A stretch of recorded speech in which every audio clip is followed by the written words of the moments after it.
Coming back from that honeymoon, going to the doctor, put on more meds, and I just felt like a zombie. I didn't feel like myself, and this is just not the way that I wanted to or for us to live. And so Roman started looking into alternatives, and that's where we started really exploring so many different Yeah, well, modalities. and so when we saw how much that light environment was affecting us, even in the wintertime, with no sun, right? It was like, oh wow, like so if this is already propelling us forward this much, what about all the invisible light from our devices? The 99% of light is invisible. What's that doing? It was July 22nd, 2019. I call my rebirth date because that was the day that I said goodbye to pharmaceuticals forever.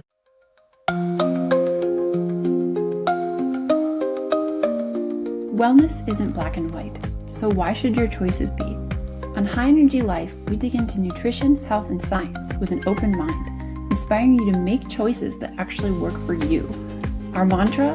Embrace nuance, ask questions, and always reserve the right to change your mind. Now enjoy today's episode. I'm your host, Carly. And I'm your host, Alex. Thank you so much for being here. If you just want to start out and tell us what you do and why you do it. Yeah, well, thanks for having us. Yeah, Yeah. a key point, right? Yes, very key. Well, my name's Roman, And I'm Bodana, and we're the power couple, we help people power on with light. and power off at night.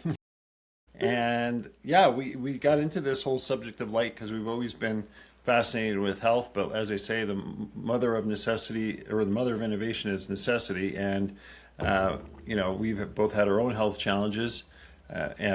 Just in a quick snapshot, I used to sell computers and I did that for about 10 years. And then I started to see how the technology was affecting people in a negative way, psychologically, physically. And I saw this whole surveillance system coming online that I didn't really like as part of that sales job. So I quit that and I started to dedicate my life to a more holistic practice because I've always been fascinated by health personally because a lot of my family members, they passed away from cancer and had a lot of health challenges as a child. And then I met Bodana. We got married and things really accelerated from there. In a good way and in a bad way. Yeah. Talk about starting marriage. It was a whirlwind because we left on our honeymoon, and it was supposed to be a 2-month backpacking trip, and yeah, it was going to be a lot of fun, and it was Yeah. a lot of it was fun, but the sad part was that we ended up cutting it short because I just started crumbling just out of nowhere, and what felt like to me as burnout. I thought I was relapsing with my mental health challenges because previously I had been put on antidepressants and told it was hereditary, and that's the whole storyline that I had bought as well. But I had been feeling really great after years of doing some personal development and such, and with our wedding, and I had come off those antidepressants. Lo and behold, what I thought was burnout was actually withdrawal from the antidepressants. And it was so severe with depression, anxiety, insomnia. We didn't understand that at the time. This was in hindsight, a few years later, that we understood what had actually happened to me. But even though it was, for me personally, the absolute worst time, rock bottom for me in my life, and talk about, starting off a life together. I mean, this incredible man stuck by me. And And sickness and health. oh yeah, he took it Yeah. very seriously. Yeah. But anyways, coming back from that honeymoon, going to the doctor, put on more meds, and I just felt like a zombie. I didn't feel like myself, and this is just not the way that I wanted to or for us to live. And so Roman started looking into alternatives, and that's where we started really exploring so many different Yeah, well, modalities. we started getting out every day, and this is, so we came back from the balmy shores of our honeymoon back to Niagara, Ontario in January, and it was, cold, dark, frozen over, and we would and somebody who's depressed, right? Like Bodana, I was dragging her out, and normal people, quote unquote, normal people don't want to go out when it's that dark and cold. But to her credit, she would go out. We would both go out, even if it was a walk down the street for 5 minutes, and it was every single day. And then, and her parents were like, "Oh, go outside, like it's cold," and she's depressed. And I'm like, "Well, yeah, that's what I need." And so when we saw how much that light environment was affecting us, even in the wintertime, with no sun, right? It was like, oh, wow. Like, so if this is already propelling us forward this much, what about all the invisible light from our devices? The 99% of light is invisible. What's that doing? We started peeling back the layers of the onion. And and then, I got injured. I had a hand injury. It was kind of fortuitous a couple of years later, and I had to stay home. And that's when I stumbled upon the work of Jack Kruse, who's a neurosurgeon who researches how light affects health. And for about 2 months, I was diving deep into that science. And I started then getting up for the sunrise every single day. And then Bodana eventually joined me. And and then that kind of propelled everything from there. So just... It really was a journey of several years of exploration to get from point A to point B. And of course, we're constantly learning and we love it.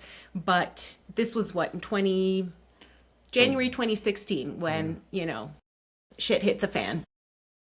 Your journey through exploring probably many different modalities of health. For us, when we started our coaching business, we really were focused so intensely on nutrition. And we called ourselves nutrition coaches.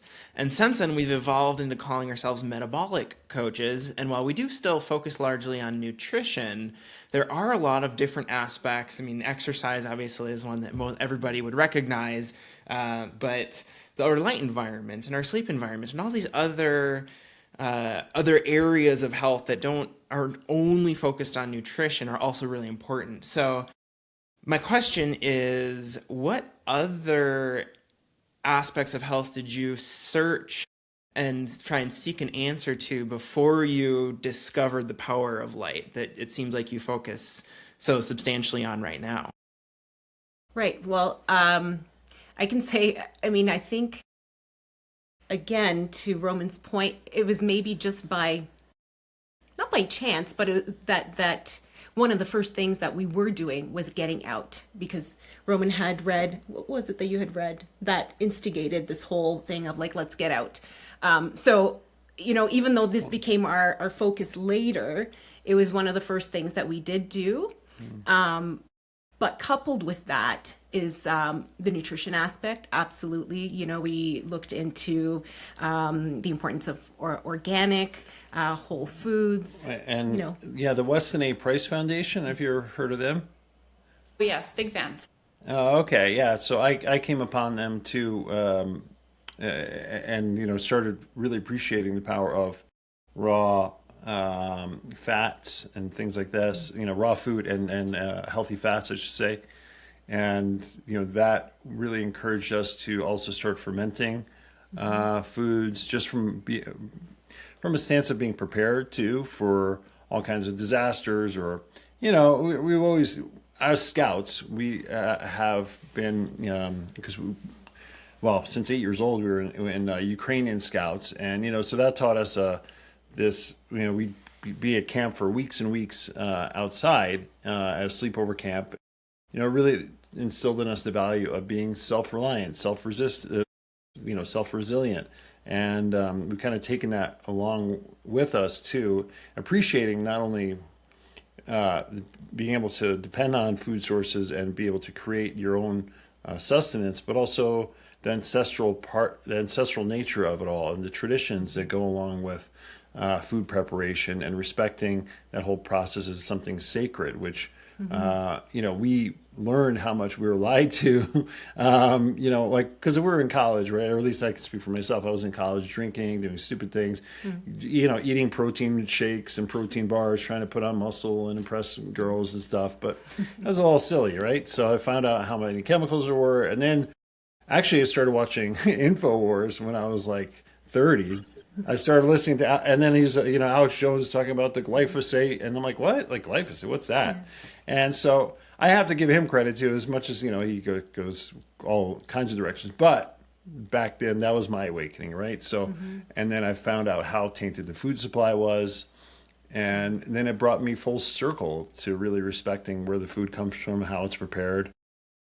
So yeah, that was kind of my catalyst. Yes, and Roman, I think, again, oftentimes instigated. Like he's the one that's feelers out there. I'm the one that's a little more held back. But eventually, it's like, okay, once I understand it, once I've read a bit more, then I'm like, all right, okay, we can do this. I can try this out. I grew up, mom's a nurse, so we did eat fairly healthy. But then when you look back at it, it's like, ooh, well, some aspects really, but that's part of the wonderful thing of the learning process, right? So also understanding the huge connection between our gut health and mental health. I mean, we grew up in antibiotic, junk food, microwave generation, so that was also, to go back to your original question, that was also part of it, is eliminating those things and getting back to the basics of our health in a very holistic way. So that of course included what we were eating. And our big thing is like, what would our ancestors do? Would they do this? No, probably not. So let's think about how they would have done this, how they would have approached it. So to Roman's point of fermentation, making sourdough bread. We made pasta noodles. I remember the first time we started dating, and I came over from work, and I see these noodles hanging from the stairs, like from the railing of the stairs. I'm like, what is when this? you fell in love with me. Yeah. Well, I mean, I was definitely impressed, right? And then I learned how to make pierogies, and with you since then, and so really, it's a process. It's a spiritual process, I think, with the food, and that's what really kind of propelled us to. Yeah.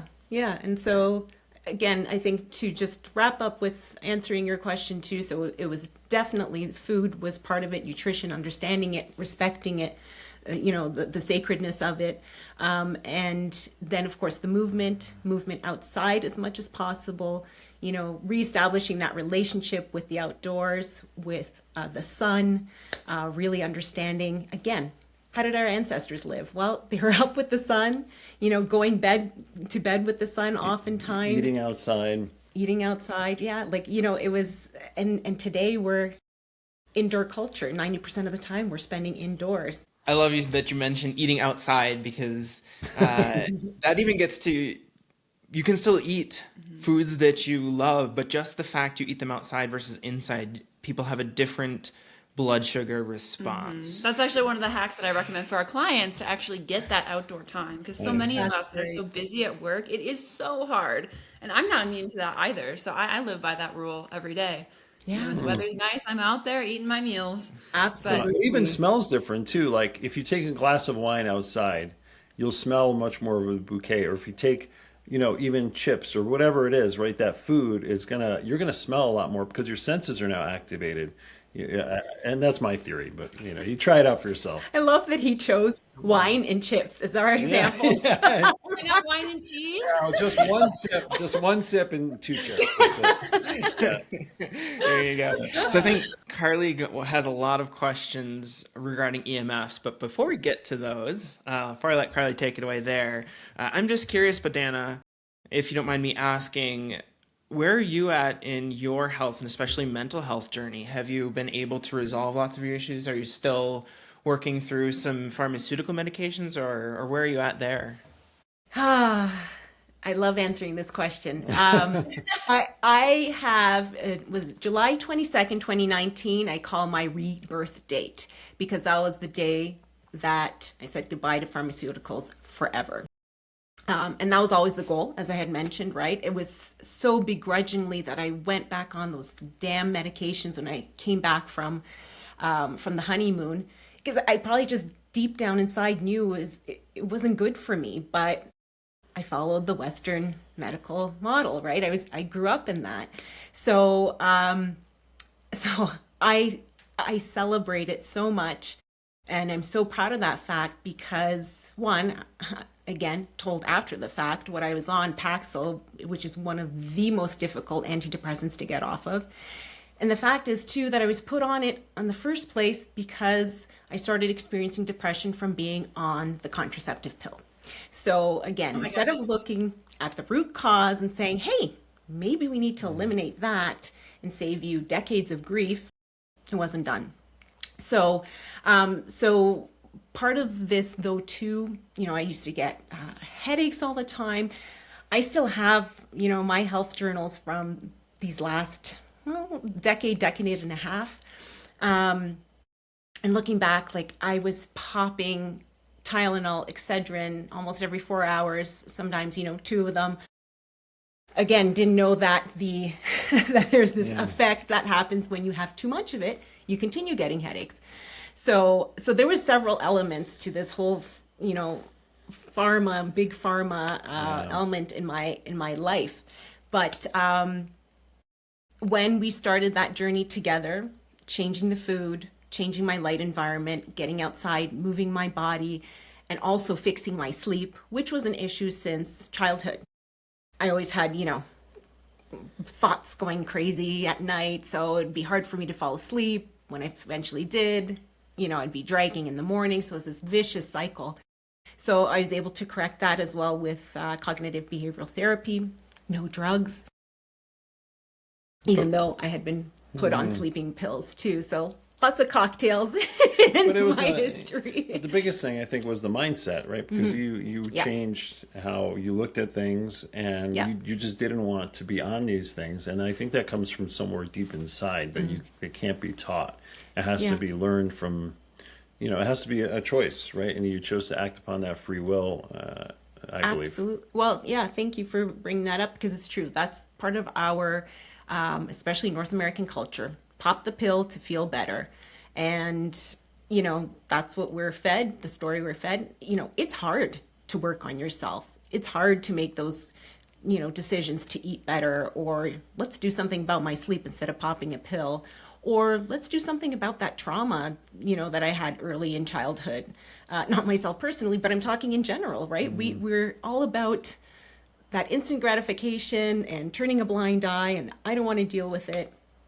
But it's the best thing that you can do for yourself. The absolute best thing. You can have a completely new life because of it. So, did you have a withdrawal period when you went off the second time? Yes. So that was the second time was what happened when I was on, I'm sorry. No, the second time after the honeymoon that I was put on. That time I downtraded very, very, very slowly. I was also on something else.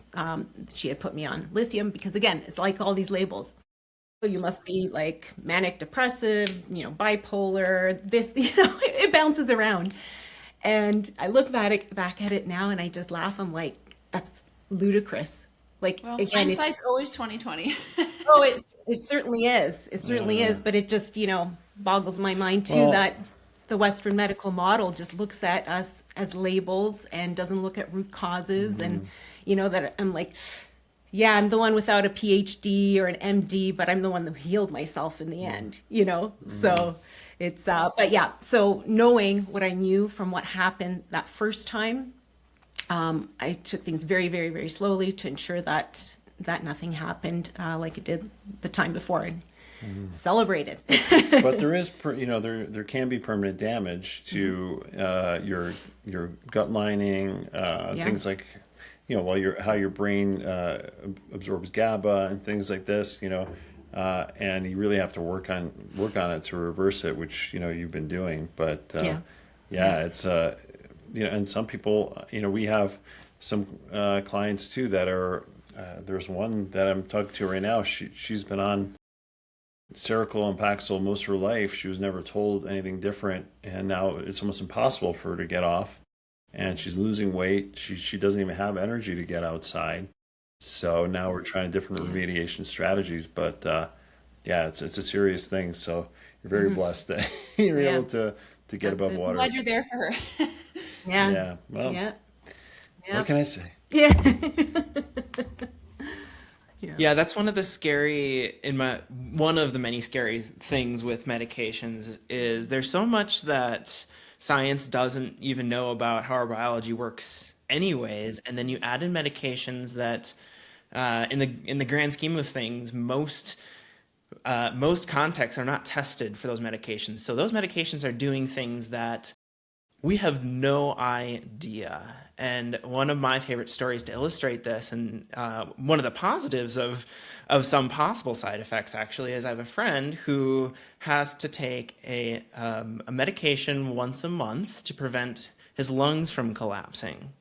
Well, this medication has nothing to do, it was never designed for this purpose, but somehow doctors discovered that it was a side effect of this medication.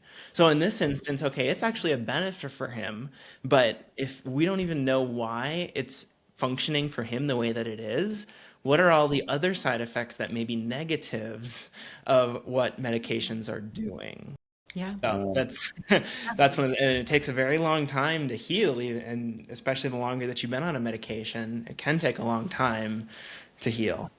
But Yeah, well, yeah. they were using, no, that happens all the time. Yeah, we have those experiences too. Yeah, Yeah. and wow. Well, he's lucky to at least have Yeah. you Yeah. know. And your support. Well, this wasn't me, but it was a story he shared, and I think Oh, he's on gotcha. medication. But yeah, well, thanks so much for sharing your story. It's very powerful to hear journeys like that. So I'm sure we could talk much longer on that, but I do want to get to, or I'm sure Carly wants to get to You did EMS. talk a lot about sunlight and the power that has to heal, and I'm 100% on board with that. But when it comes to the world of EMFs, I'm kind of like a little electrical newborn, for lack of a better word. So I just want to get back to the basics.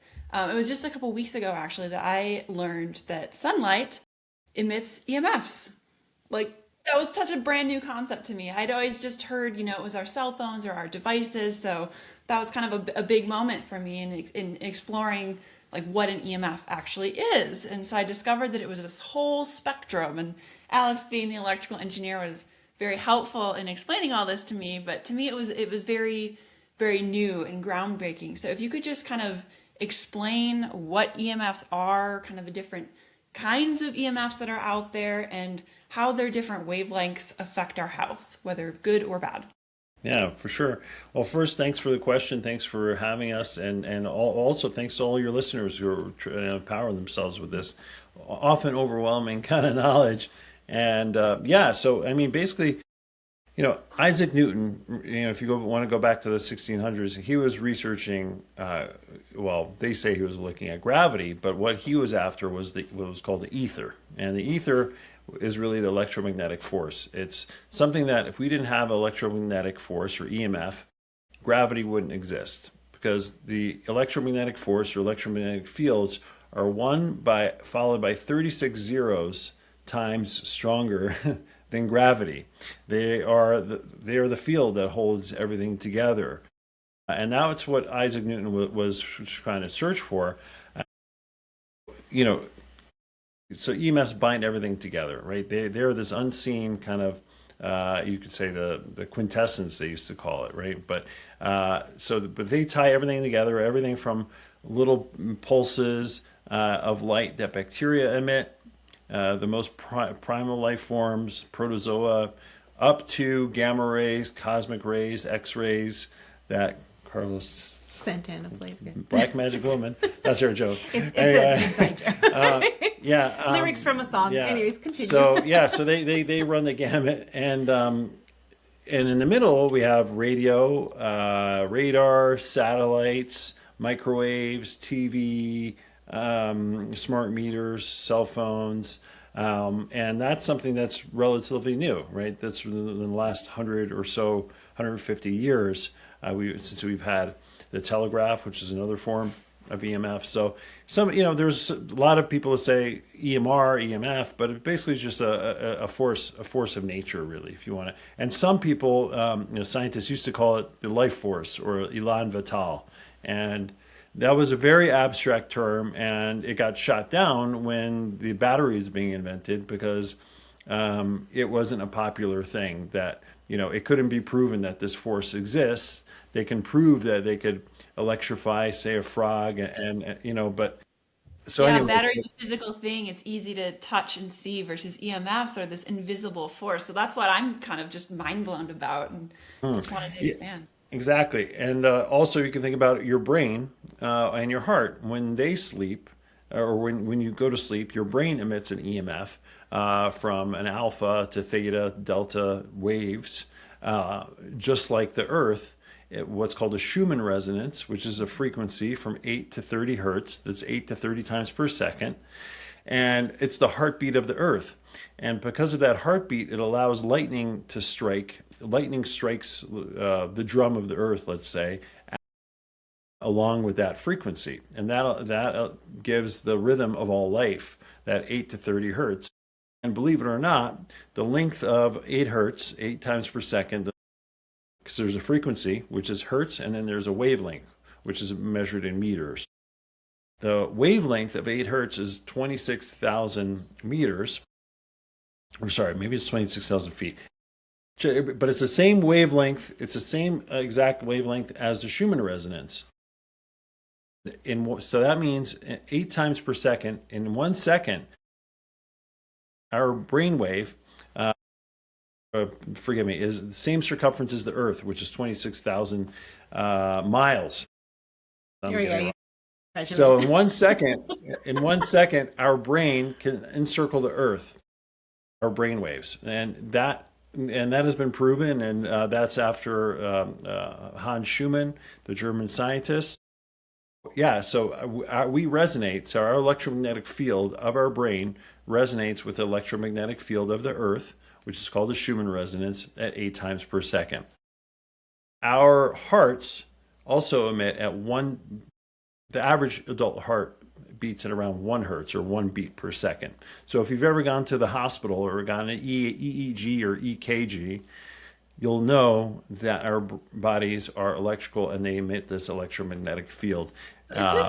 Is this how practices like Reiki work? Right? Is that the right one where they're using like the energy fields with your... That's a good question. Honestly, I'm not really sure how that works. We have done Reiki in the past. There is some psychic abilities that go along with Reiki, but the energy field, I think they're working with the biofield.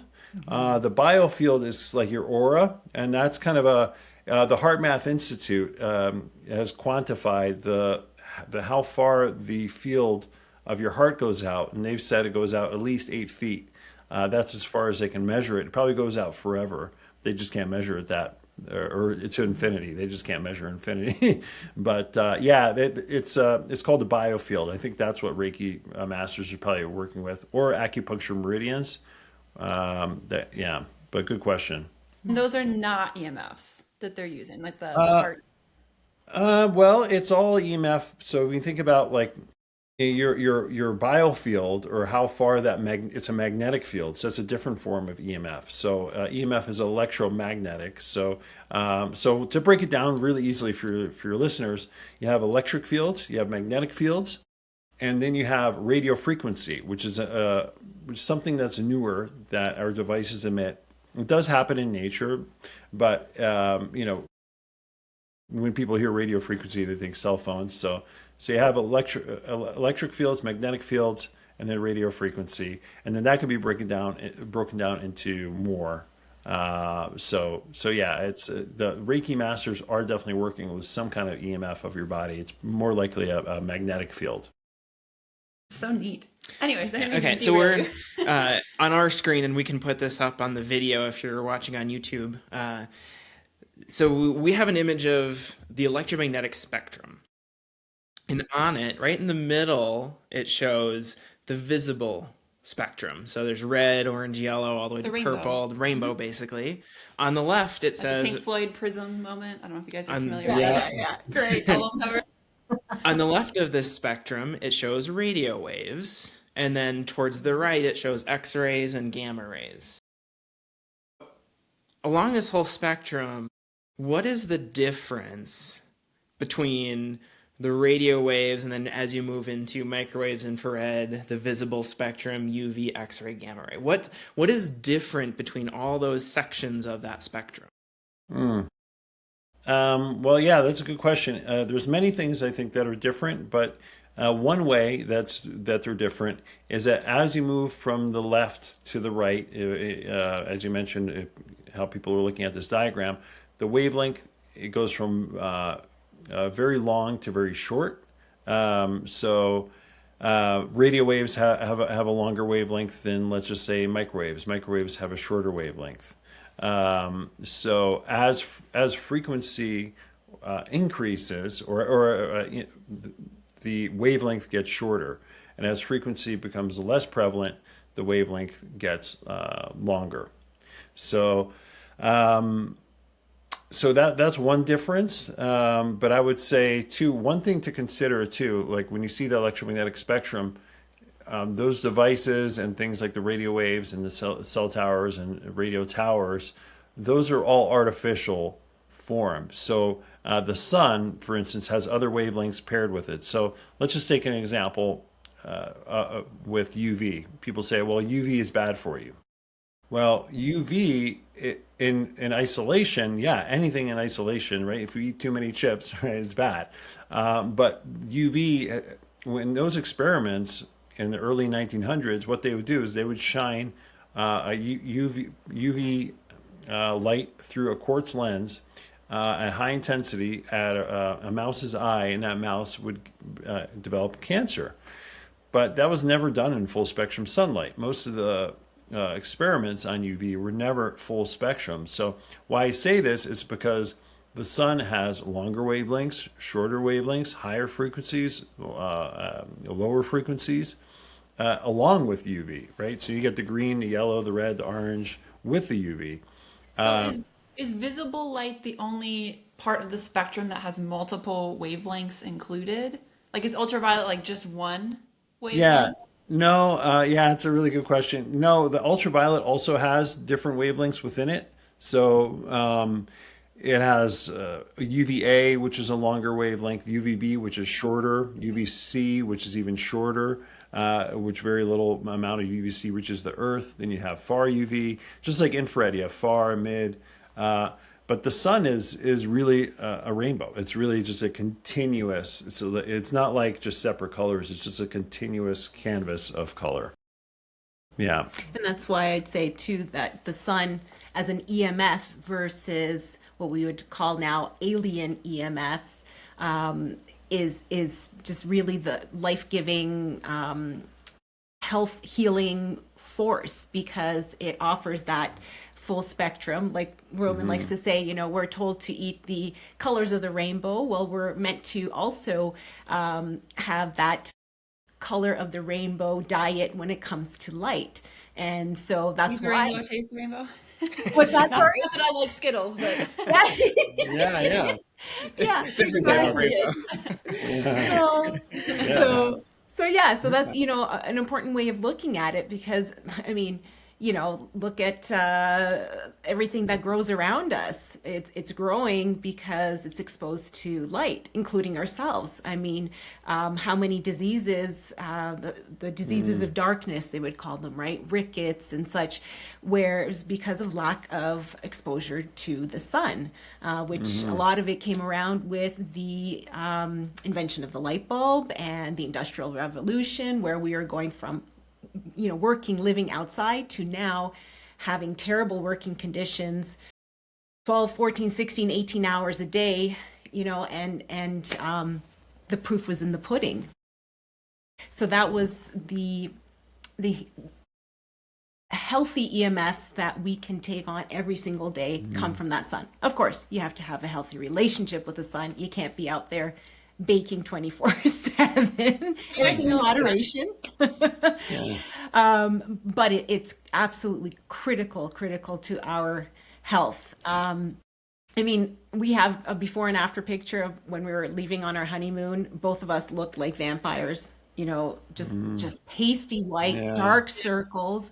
You know, you look back, and 10 years later, we're so much healthier. We're the healthiest we've ever been in our lives. you're also living in Arizona, where there's a heck of a lot more sun. Yeah, That's right. yeah. Well, but that picture actually was taken. Yeah, we were in Colorado. Yeah, we're in Colorado, but we're just visiting. We're mostly before we've been in Canada, in Ontario.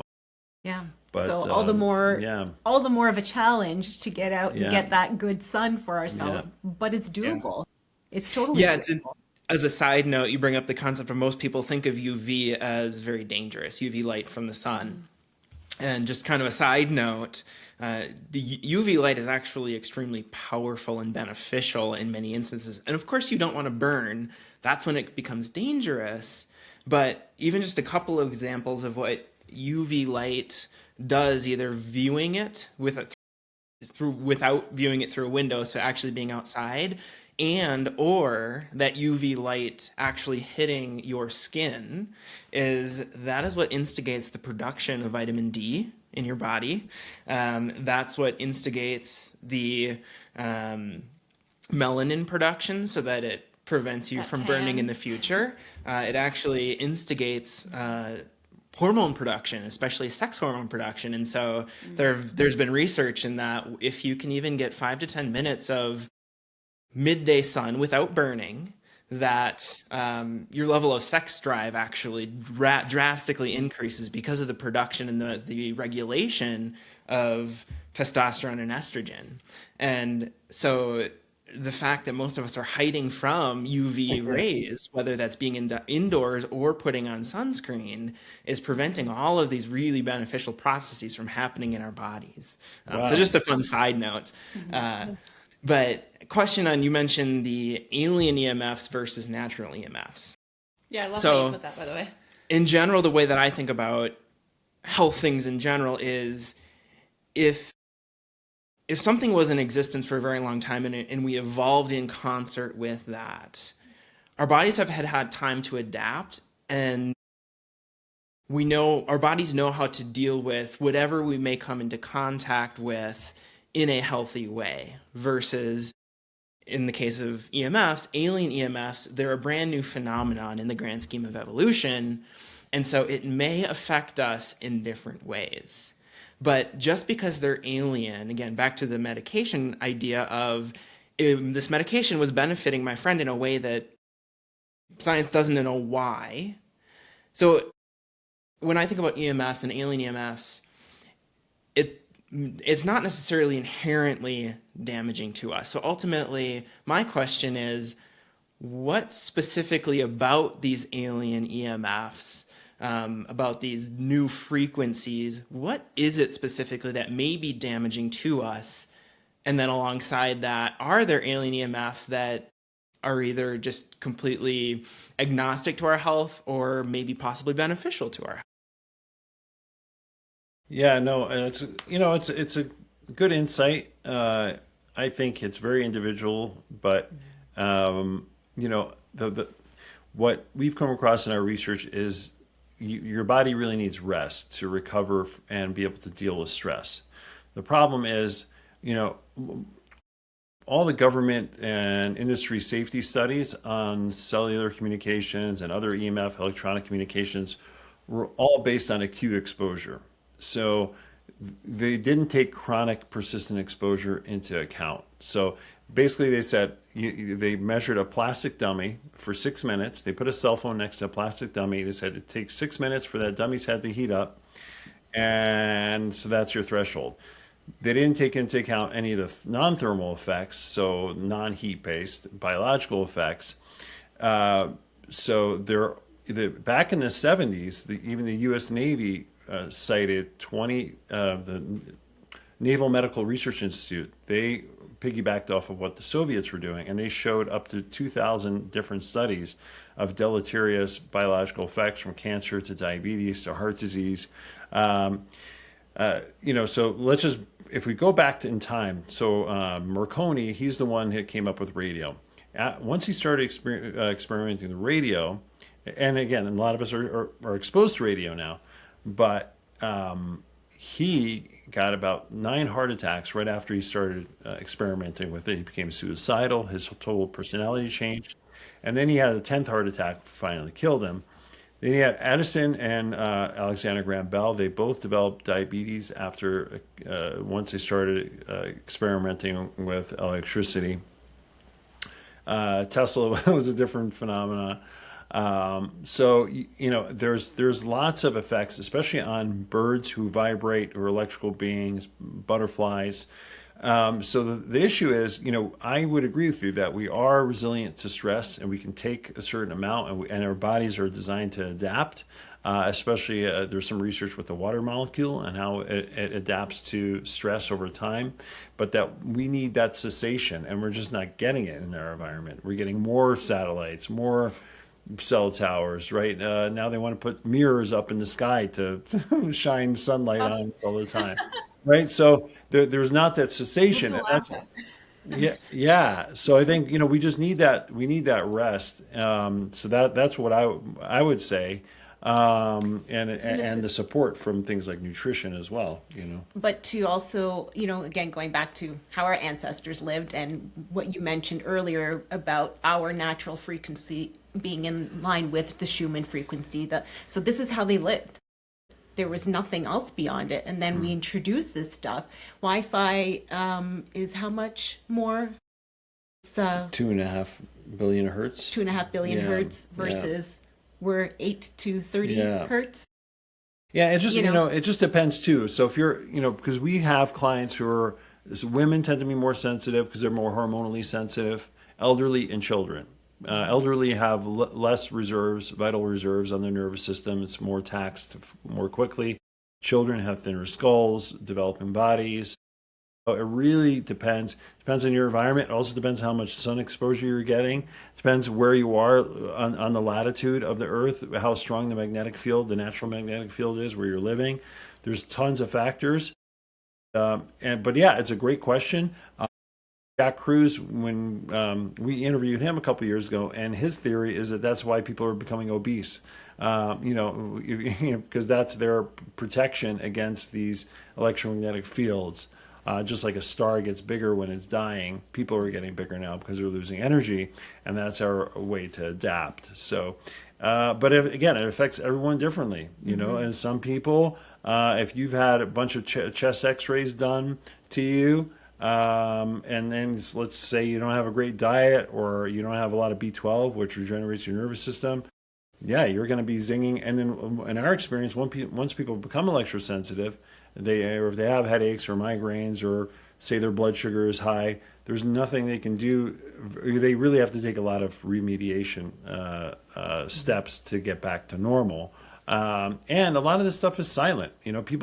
We have one lady who she eats very healthy, but her blood sugar is still high. She exercises, she goes outside, but her blood sugar is high. Well, we went over her house. We discovered she has solar panels all over her house. She has this very high frequency inverter that has been shown, based on the science, to create diabetes and high glucose levels. So it's tough because it's also not always visible. It's not always felt as a That symptom. actually brings up another question I had. So I've been coming across a lot of like EMF protective clothing or like hats that you put on babies, or there's like the belly covers for when you're pregnant.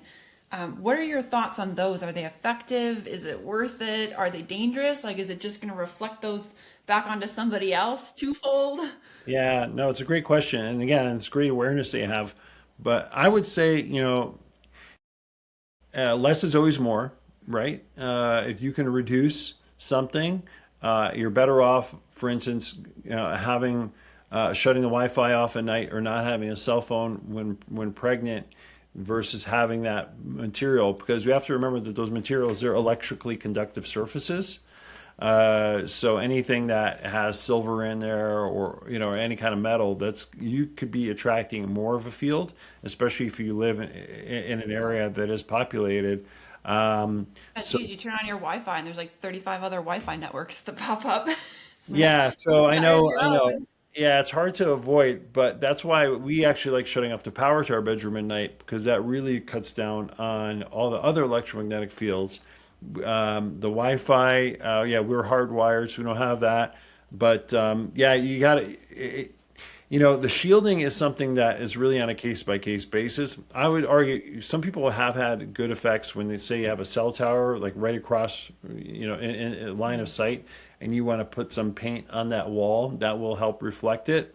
Just reflect it into your neighbor's house though, and so they're kind of like, Potentially. Yeah, potentially. Yeah, potentially. And this is where the awareness comes in, right? Because the more people that know about this and the more people are not going to want cell towers in their neighborhoods. Yeah, so anything that you're putting on, hats also, they can, if it's not a total seal, if there's any holes, that people can get more sick. Dr. Joseph Mercola, he got very sick actually. He shielded his entire home. He grounded it with a grounding peg, and yeah, he got very sick. He was following all the recommendations of what are called building biologists, who they follow all these guidelines that don't really make sense. I study building biology, but I learned differently from mentors that it doesn't always work. So he needed somebody to go out, another expert that I know, and he actually helped him, because yeah, you got to be really careful when you're messing with these forces of same- nature. would you say the same logic extends to like the grounding mats and the sheets and Yeah, definitely North America, because you have ground current and there's nerve blocking frequencies that are put through the ground with electrical frequencies. So you may not even feel it when these frequencies are pairing with your body. And especially when actually you're, Alice's mom got a grounding mat and she used it and she felt like tingly for like 30 minutes. yeah, so her body's probably building up a charge. There are other things you can do. You can stand on aluminum foil, because aluminum foil is a capacitor, so it'll take away what are called positive ions that are circulating through your body. But yeah, grounding mats, and especially in North America, because what happened in North America, they never wired up the power grid the right way. They put ground rods everywhere, and electricity is like water; it'll just flow anywhere it wants to. So basically, with putting in grounding rods everywhere, instead of having a dedicated wire that goes back to the power station, now the electricity just flows everywhere into the ground. And that's an issue because, it can go into your, say, copper piping, and now that gets transmitted into your sink. So if you're doing dishes all day, you can get very agitated on top of doing the dishes, believe it or not. Europe did it differently. So Europe has a different power grid, but the saturation is very high. So yeah, we just tell people less is more. There are some natural shielding materials that work actually with bees that we're looking into now, called shungite. Bees? Yeah, with bees. Yeah, it's called. Insects? Yeah, so it's called shungite. Yeah, it's a shungite. It's a meteor from Russia, and it's been shown to protect against electromagnetic fields and preserve beehives. Bees will even take it into their hive. It is a magnetic field that, again, to your question about the Reiki, it will actually readjust somebody's biofield, which can be measured on a specific camera. So that's a natural material that I would argue would be better than something metal. Because again, back to what Bodana was saying with our ancestors, we've never painted our rooms in metal before, right? We've also never had these fields before, but I think less is more. So if you're an expecting mother, best thing I would do, I would say is shut the power off to your bedroom at night. If you can't get rid of the Wi-Fi, at least try to shut it off at night. There are routers that will only use Wi-Fi when you need them as well. And then just Well, keep your cell phone, Yeah. if you're using one, off your stomach. How many women sit there with it? It's the absolute worst thing you can ever do. And also, sadly, how often, because it's.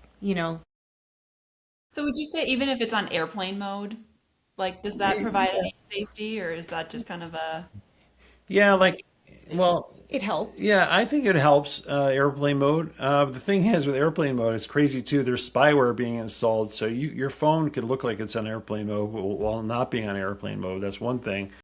And there is a residual electric current in the phone. It's still better than having it on for sure. The phone does use a compass, so it's constantly triangulating with satellites, so that's there too, even on airplane mode. But and then there's a privacy concern, right? These phones are always listening, always watching. So that's something. But to your question, yes, airplane mode. I would still, if I were in those shoes, I would put on airplane mode. awesome. Well, that was super helpful. Thank you. But I cannot leave today's conversation without touching on microwaves. I know we talked about this on the side, but can you just tell people how they work and how they affect our food? Because I find it, it's a big issue these days. Everyone says, oh, microwaves are so bad. And from where I'm sitting, I'm like, okay, let's say you get rid of the plastic and you're microwaving in glass. Like, is it still an issue? And I haven't really found a lot of great resources explaining to me, like, why exactly are they so bad? So could you just walk us through that? Well, yeah. Well, let me also start with a little bit of history because it's interesting where this comes from. So there was an American engineer, Percy Spencer, who he essentially worked on radar during World War II. And in 1940, he was out in Birmingham working away on things. And what he created was essentially what they thought would detect enemy ships and aircraft. As the story goes, by chance, he had a candy bar in his pocket. Walking by, it melted. So that piqued his interest. So from there, putting it in front of this, what's called the magnetron, the core. Yeah. He Like put a villain or something, a cartoon. essentially, yeah. He ended up then putting some kernels of corn, which the magnetron ended up popping, and then it was the egg, which ended up exploding because it was a whole egg, right? Anyways, so from there, he ended up putting a metal box around it to contain it, and that then created the high density microwaves. And from there, the story goes, he patented it in 1945, and by 97, 9 out of 10 households in the US had a microwave. So its origins were from radar, essentially, what they were hoping to be radar. But it has a lot more interesting history too, but maybe you can then explain the scientific part Well, of it. I think you have to. Yeah, for sure. And just one more thing on the radar, we have to appreciate that all these inventions, they come from the military industrial complex, okay? Military industrial complex, do they want us to be healthy, right? And or do they want to destroy things, right? And some of those tools can be used for good, right? The destructive force, but the microwave comes from Raytheon, and Raytheon, as Bohdana said, was into radar. So that's just something to keep in your pocket. In the 1930s, the Russians, they started researching microwaves as far back as that, actually. And they found thousands, their safety thresholds on microwaves as it stands today were thousands of times higher than what we have in the U.S. So they found a higher percentage incidence of cancer in the blood, degeneration of the immune system. They also found destruction of the excretory and digestive system, and a higher percentage of stomach and intestinal cancer. And they also found that within 500 meters of anybody exposed to a microwave, there was a degradation of the lymphatic system, nervous tissue. And is that a microwave just like passively sitting, or is this a microwave while it's actively Oh, running? yeah, actively on. 500 Actively meters on. is what, like a third of a mile roughly? Something like that? I think so, maybe Yeah. about that, just half a Yeah. kilometer. So yeah, maybe something like that. So yeah, while on, and yeah, so that's the 1930s, and then we have in the 1970s there was also research, and I could send you an article that I wrote about it, but that degradation of nutrients does in fact occur. And then in 2000 there was a Swiss scientist. His name is Hans Hertel, Dr. Hans Hertel, and he wrote a book called Microwave Ovens: A Recipe for Disaster, What Doctors Don't Tell You. And he found that there were all kinds of effects, from food degradation to changes in hemoglobin. And he actually had a gag order put on him and his partner by the Swiss courts to not research this anymore. He wound up having to go independent and privately fund his own research. And still to today, he's being discredited. But his research did show, and that's what the Soviets, a lot of them, they backed it up too, that there are effects. Then in 1998, a Japanese researcher, Fumio Watanabe of the Women's University in Japan, he tested samples for 6 minutes, and he found that Of milk. and within 6 minutes, the milk's B12 content degenerated by up to 40%, in total 40%. But I think what's important to Yeah. understand, like, why. So Watanabe in his research, right? So what he's saying is that the water molecules in our foods are being violently agitated, right? So when that happens, That's how it's heating up the food. That's that heat that melted his chocolate bar. correct, right, exactly, from the inside out, right? So that leads to what he called destructive polarization of the water molecules, and that creates free radicals in the body. And then free radicals, when they can cause certain chemical reactions in the body, and then which affects also then physiological processes, things like digestion, for example. When I read that, I was like, digestion. Well, let's see. What does almost everybody suffer from today? Like myself IBS. included, right? Yeah, IBS, leaky gut, all this. Sure, it's our nutrition, but maybe it has to do something with our microwave generation. I mean, and the food that we're eating as a result from that microwave. And I only give those examples, I know you want to know the science, but I just wanted to give you the historical backdrop with it all. So yeah, what you were saying is correct. H2O gets oscillated, very, very quickly. And what happens is that it eventually just becomes deformed, becomes destroyed, these hydrogen bonding networks. So, our bodies are 95% bimolecular weight made of water. So everything runs on water. And there was a study also in the Journal of Biological Spectroscopy in 2023. They showed also that the hydrogen bonding networks of water are destabilized and disrupted by microwave energy. So why that's important is because our bacteria, they're also running on water.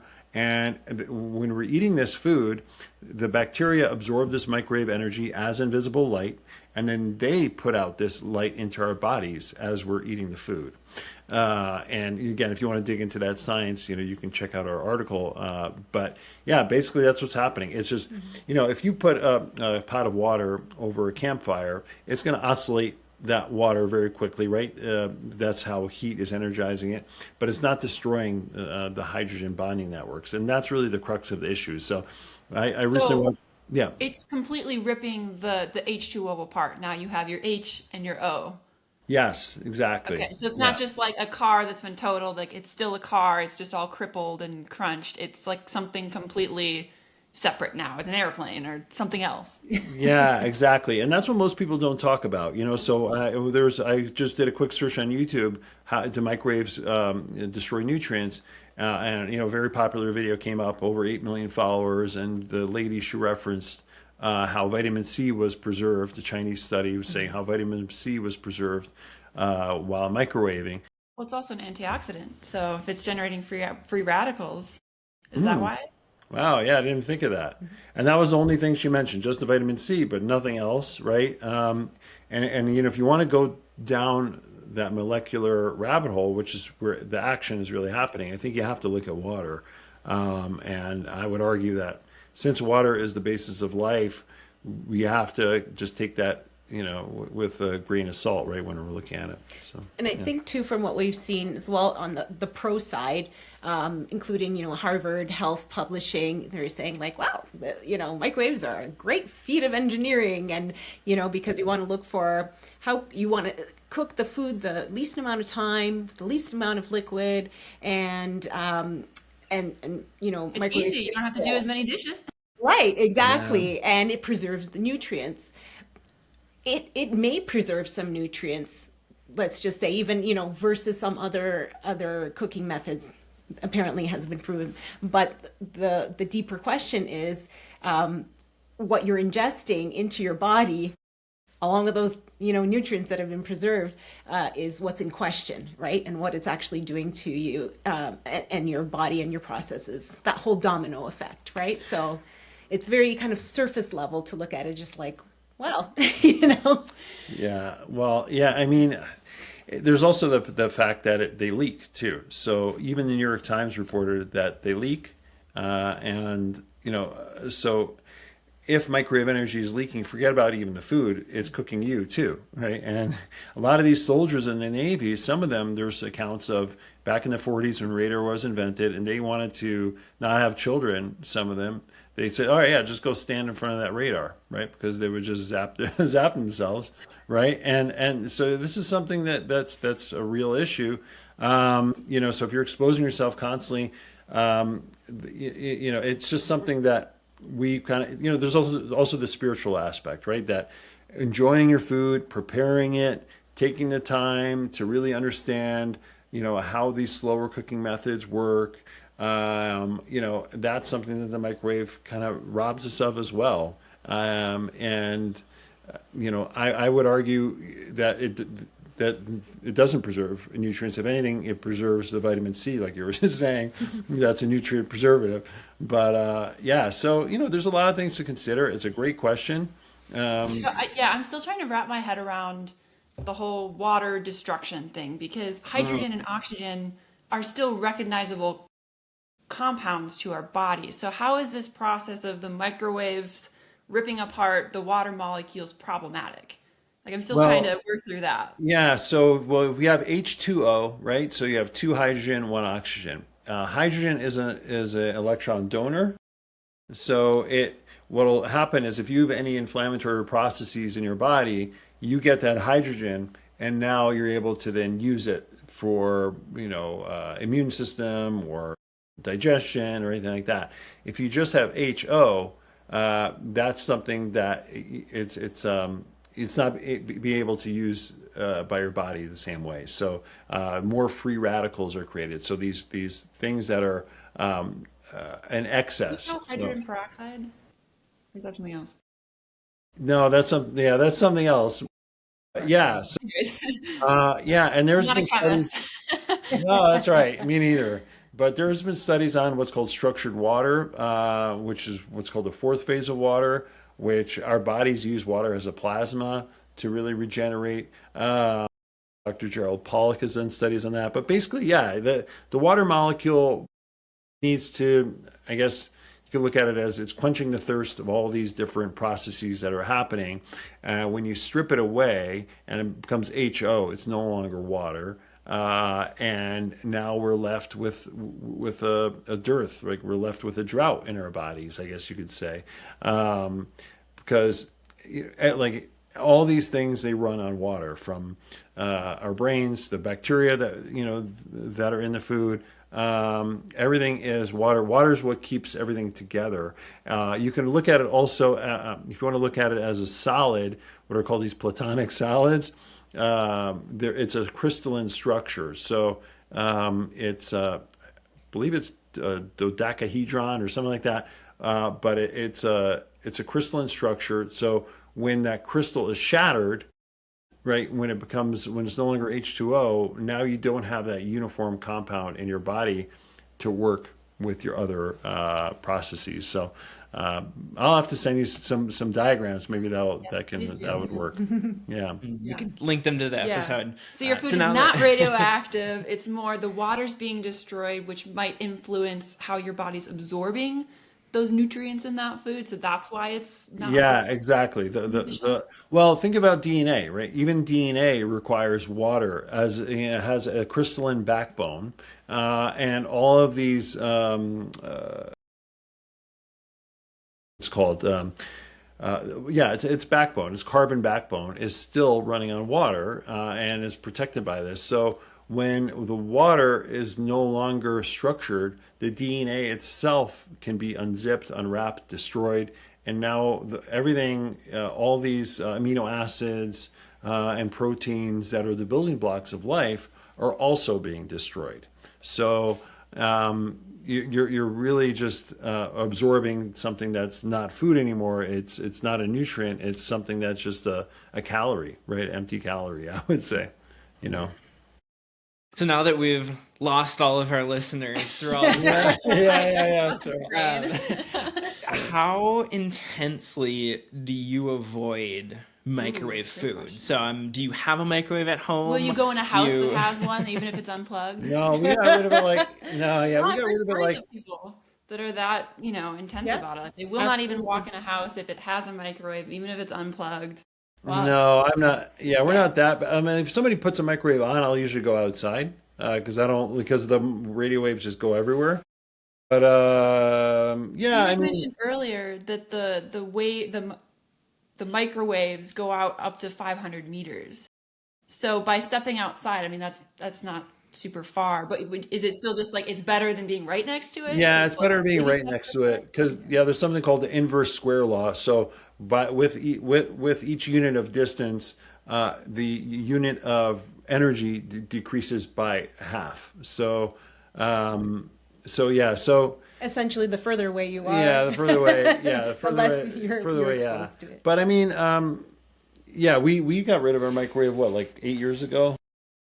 I think when we again started this whole health journey Yeah. in 2016, it's funny because we had actually moved into what was my grandmother's place. House was built in '97 and very reflective of the times too. You have that hut area for the microwave. So Yeah. we removed that and we're like, oh, Put where all can of we our put spices this? there. All the Then- stuff we need. And then downstairs, I use it as a Faraday cage. So, like when we had our phones and stuff like that, and electronics, I'd put it in there because that emits all. Well, if it doesn't leak, it emits all radiation. So I even called the cell phone. It didn't ring. So it was like, oh, it's perfect. Have you ever seen Edward Snowden and that whole movie? Yeah, they had that guy put his phone in there. Not that I'm a spy, but it was just a cool experiment. So getting back to Alex's question, when you're working with a client, is getting rid of their microwave something that you do kind of right in the beginning, or do you focus on other things first that would have a bigger bang for your buck? Yeah. I think it really depends on what who their it main is. concerns are. Yeah, what they're experiencing. Some are more knowledgeable already than others. So it really is individual. Yeah. I mean, it's a lot of our clients don't have microwaves, but some of them do, and they're not really aware of how deleterious it is. But usually, we'll start in the bedroom.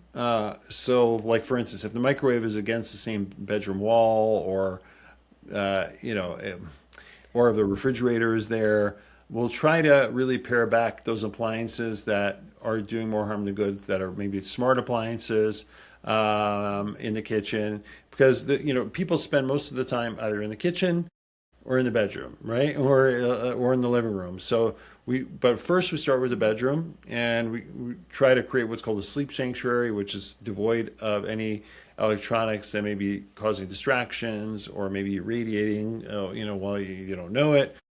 And why Then we we go to the- start, not to interrupt you, but to Yeah. interrupt you, why we start with the bedroom most importantly is because, and this is fairly recent science, understanding the glymphatic system and how when we sleep, especially when we get good deep sleep, is when our brain is getting rid of all the garbage, right?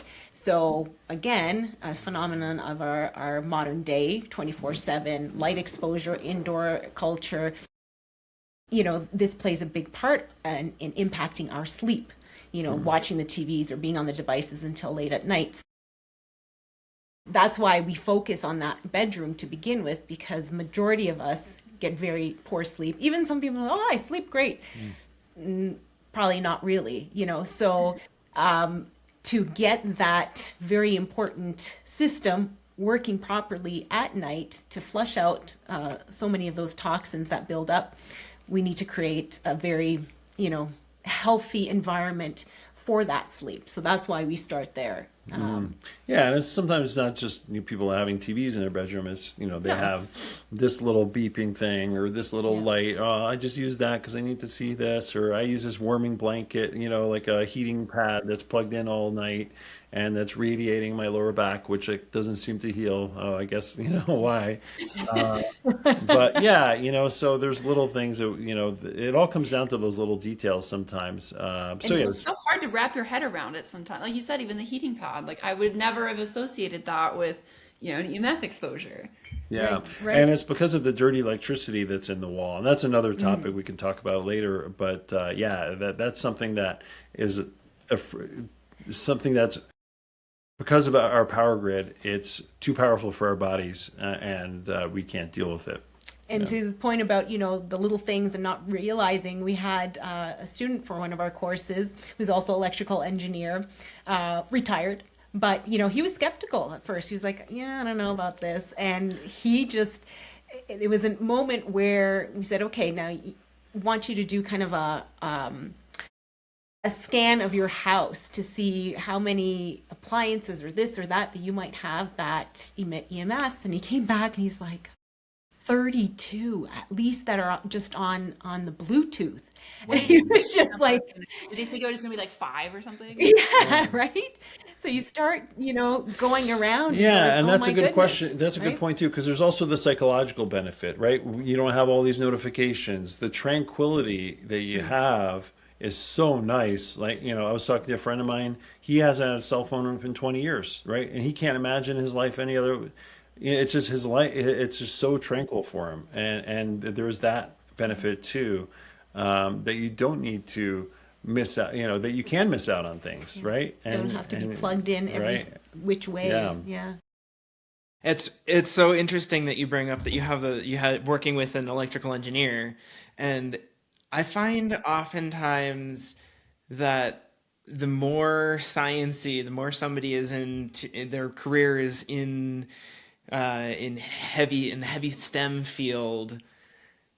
In theory, we should. I mean, I'm the one that has studied this. I've studied EMFs. I've studied the harmonies that are from electricity, and yet at the same time, it seems like it's the more spiritual a person and the less sciencey a person is on a Less day-to-day clinical basis, yeah.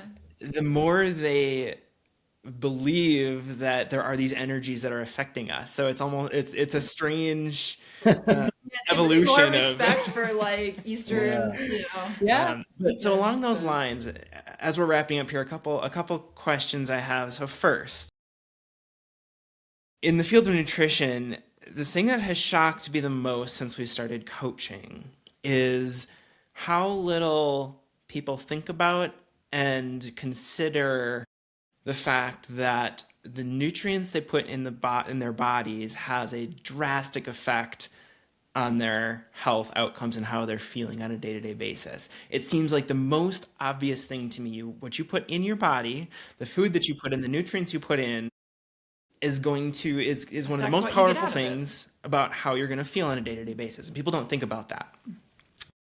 Leads me to my question of the power of light and the intersection of light and health is much further down the abstract spectrum. So is there an example or a way for you to illustrate to somebody that you're talking with that does just think this is kind of woo-woo stuff, to at least to not necessarily convince, but at least to place a seed of this might actually be impacting me more than I've ever considered. So is there any way to illustrate that when you're first talking with somebody? You know what? First thing that comes to mind, which is a good analogy with the nutrition, is the whole junk in, junk out, right? So you're putting junk food into your body, you're going to feel like junk. So the same thing with junk light.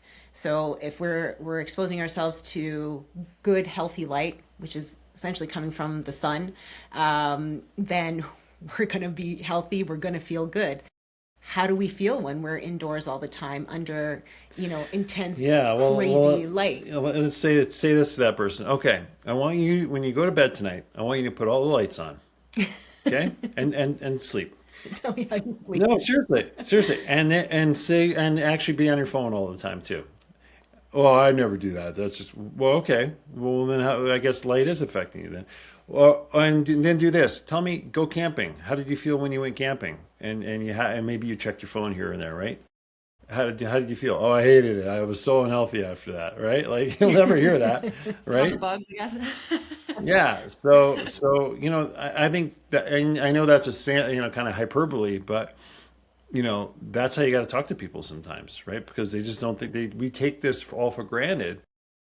Or hey, how do you feel when it's dark outside on a winter's day and the wind's whistling and you just have these gray clouds that don't seem to go away? Do you feel happy? Do you want to dance? No, right? Because our light affects our health, and because we have a clock, and anyway, that's kind of going. Yeah. But to your point there too, even, how much light affects us. So we can say, well, those that live closer to the equator are probably, more jovial, happy, have better health versus the ones up north. Well, what is it? Sweden? One of those countries of, supposedly the happiest in the world. But again, their mindset and their relationship towards light is very different too, because they know they have very little of it to, during those winter months. So they make the best of it. They go outside. One of their sayings is there's no bad weather, there's only bad clothing, right? So in and of that, if they weren't doing that, if they didn't have that mindset and in getting themselves out there, essentially for survival, really, during the darkest months, they wouldn't be considered one of the happiest people in the world, So I think that's a great example. And one more thing I would say too, you ever wonder why, tell somebody, if you look at a campfire or a fire, you just can't, you kind of get in a trance. Mesmerizing. Right, it's mesmerizing. That's because the infrared and red wavelengths regenerate our retina, and they relax us. There are these longer wavelengths that relax us, and that we instinctively want to be around. If you have a nice candlelit dinner, right, it's romantic, it's relaxing. You don't put on like flashing LEDs when you're trying to have a romantic conversation, right? So and you can tell that person, go to your bedroom, put on all the lights when you're about to go to bed. Okay, see how that goes, and then light a candle one night or a Himalayan salt lamp, right, and see how you feel, right? And that's a psychological thing, but it's all linked, right? So, yeah. I knew there was a reason I didn't like the rave. All the lights. Okay, so somebody listens to you for a little bit and starts thinking about, there's seasonal depression, and we're from Wisconsin, so during the winter I don't feel as well, and okay, the amount and the quality of light, and okay, now I'm going down this road of natural sunlight versus the blue light from LEDs, and then how it's affecting me differently, and now I actually have 74 appliances in my house that are emitting, and it can very quickly, once somebody considers the fact that light and electromagnetic frequencies do have a significant impact on our health, it can quickly go from just this spark of learning to it's extremely overwhelming. Yeah, the panic mode, So- kind of curl up into a little ball. Yeah. So if somebody gets to that point where like, okay, well now, it's affecting my health, but what do I do? Like they're so present in our world now that it's impossible. Like just throw out my hands. So what would be the first step? Okay, somebody wants to take action to improve their quality of life in this realm. What would be one or two initial actions, just kind of that baby steps?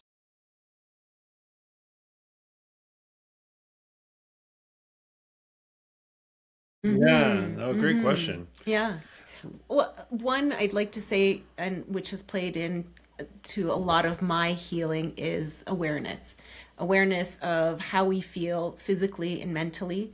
And I have a great example of that too, where I myself wouldn't have said, like, I don't feel electrosensitive. I don't know, but it wasn't until we went camping a few years ago on purpose, found a great cabin where the landlady, she's like, yeah, I can turn the Wi-Fi off for you. Thank you very much. There was no TV, nothing. So we were out in the middle of nowhere for a week. And then coming back into civilization, had to stop off at a mall to return something. And I looked at Roman sitting in the car and I'm like, I feel this anxiousness, like this tightness in my chest. Like what is going on? And, close by, there's a cell tower too. And I had never experienced that before. So my point is, one, understanding and not fearing it, understanding how your body's reacting or how you're feeling mentally is very important, so that you can also, you can understand what's going on, and then you can take steps to measure how you then feel as you're starting to address the issue, right? So, because oftentimes why people don't believe it is like, well, I don't feel anything. Yeah, I'm fine. I'm fine. And then the other extreme is those who are so electrosensitive that, they can hardly survive, but people think that they're crazy, and doctors have no answers. And for you never them. hear from them again because they go commit suicide, or they just stay in a dark room and they go out in the woods, and you'll never hear from them again. Yeah. So but anyway, yeah. Anyway, Yeah. so that was my first point, is that awareness is just very, very key. But steps that we can take that are like those baby steps that, bang for your buck. Yeah, well, number one, I think to start with the positive, get out for the sunrise, right? Now, this is a visible thing. This is something we can't control, right? See how that impacts you. See how it impacts the rest of your day. Just you don't have to see a beautiful horizon or, all that. Just get outside at the time of the sunrise. You can look up, right?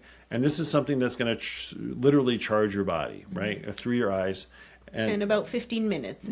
Is, Yeah. like you're not just popping your head out. Bare minimum 15 minutes. A bit of exposure. Yeah, make sure that's the first light you see. Get outside and do that. And then the second thing I would say is turn your Wi-Fi off at night and see. And don't tell your husband or your spouse or whatever, your parents, right? Yeah, no, and then just see, right, how they feel, like your own blind experiment. It's like, wow, I feel great this morning. Yeah, exactly. And just see how that goes. And those are two things, literally powering on in the morning with light and then powering off, that everyone can do. And it actually saves you money, right? You're getting less electricity. Third one I would add to, again, going back to the cell phone and the airplane mode. I mean, majority of us do not need a cell phone next to our heads, on the bedside table. Like put it into another room. Box. Okay. Put it into another room. If you have to have it on, if it's your only means. I mean, there's people who say, they have arguments saying, well, like my kids are out till late, or I'm the emergency contact for my ailing parents. Yeah. Trading We have a little, cryptocurrency. Yeah. we have a little box we put it in, right? And it's a little tin cookie box. This isn't like an expensive Faraday pouch you get for $20. It was like, I don't know, a couple bucks or something, but we keep it in here, and It goes to bed when we do. it's two pronged. Well, first of all, there's no cellular data on this. It just works on Wi-Fi. When we're in public, hardwired, yeah. right? Or we can hardwire it. But the other thing is, it's a boundary, right? We keep this in one area of the house, and that's it. And there's no And it doesn't distraction. matter if that box is stainless steel, aluminum, nickel, like Yeah, no, that's a good question. All those would work. I would just test it first, call it, and then see if it goes on. But no, and just a regular tin cookie box you can get. Because you could line it with aluminum foil or something, right? You could, yeah. You don't need to, extra. but because the tin will do the trick. But yeah, it's a great boundary setter too. Yeah. That's what a lot of people are dealing with now. At the dinner table, right? Everybody has their phones and they can't concentrate and be present. Yeah. So, And that's one thing, like one of our clients who, as a family, we educated them on everything. We went around the whole house, like the kids were all into it, Yeah. They're like, we haven't implemented everything we've wanted to, but one thing that they have done at the end of the night, everybody's phones are in one location in the house, off, that's it, done. So that in and of itself is something to celebrate success. And like you said, the psychological element, you're doing it also as a family. Parents are leading by example instead of being the ones with their face, buried in their phones. So so you can still have that overwhelm, and I get it. We used to be the same way. Oh, then what are you going to do? Blah blah blah. But it feels so empowering when you can have your own boundaries, right? Because what you're basically saying is, I have no control over my life, right? You're basically saying, I'm just going to let burglars come into my home and do whatever they want with me, right? Like your home should be your little castle, right? And it's not perfect. We don't have it perfectly, whatever, but it's still empowering. And that's what you do with clients with nutrition, right? They feel those things, right? Every single step they take. Yeah, it reminds me Absolutely. of a phrase I say to myself when I'm feeling overwhelmed. It's like, just make it exist first, and then you can worry about making it. Yeah. You have to start Yeah. somewhere before you can get anywhere. yeah. So Yeah. awesome. Well, thank you so much, you guys. Before we leave, can you tell us a little bit more about your course and then where people can find you? Yeah, absolutely. Well, So people can find us at thepowercouple.ca. Our email is info@thepowercouple.ca. We have a course. It's in its third version now. We've had over 50 people or 50 alumni take it, but there's over 30 lessons. It's self-guided, but it also comes with 2 one-on-one calls. And it's called the Electro Health RX course, the only prescription you'll ever need for light in your life. And we also have a blog and a podcast, and we do one-on-one in-home consultations as well. And we're always happy to chat. So after you've got the sunrise down, and you've turned off your Wi-Fi at night, and you put your phone in the cookie tin, the next step is to contact the power couple. Yes, yeah, that's right. Implementing, working one-on-one to take step 4, 5, 6, 7, 8. Absolutely. Exactly. Absolutely. Perfect. Well, yes, thanks again so much for joining us. Yeah, I learned so much today. Oh, Thank you for having us. We really appreciate it. And we love talking to you. Thanks for tuning in. We're here to help you put what you've learned into action. Learn more about our coaching program at highenergylife.com. That's HIenergylife.com. Until next time, embrace nuance, ask questions, and always reserve the right to change your mind.